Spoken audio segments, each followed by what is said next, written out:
So I have a bunch of points I want to go over for general tips on how to interview well, but we'll take a couple questions and then I'll jump into them. Um, so I see the first question here is, what is a good second answer to the question, what is your biggest weakness? After you tell a story of how you overcame a past weakness and they say, yeah, but what is your biggest current weakness? Well, so weakness stories, they kind of have a pattern, and everyone learns to recognize them. And the usual pattern is people tell a fake weakness or can tell a fake weakness that then they turn into a strength, and you certainly don't want to do that. So a fake weakness is like when you ask, or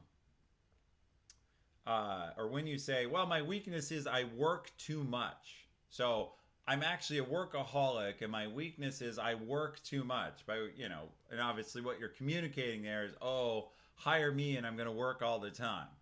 Um, those aren't good weaknesses. It's okay to be transparent, and I see someone thinks that's classic in chat. Yes.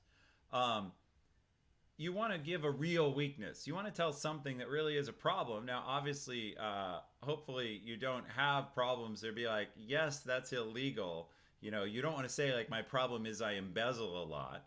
Um, Hopefully, that isn't you, but if it is, don't do that. So, answering the question though, I think just be honest. Think through it in advance. What are the things you're working on? So, for example, I got feedback today on our YouTube channel. I was looking at one of the comments, and one of the comments said, hey, you do a great job interviewing guests. It's an interesting topic, but you interrupt too much for shout outs. And I don't think that person maybe realized it was copied from Twitch, right? That we'd taken the Twitch video and posted it to YouTube. But it is an interesting point. When I'm interviewing a guest, how do I balance talking to chat? Now, is that a real weakness? That's very thin. Um, Career weakness wise, my biggest problem is I overschedule myself. I overbook myself to where I'm frantic and I end up having to cut off conversations to run to the next thing. That's something I can be really honest about. So I just think be honest about your current weakness. Everyone has one. You can overcome a past weakness. What's a good answer? I think the good answer is anything truthful that you can also describe what you're trying to do about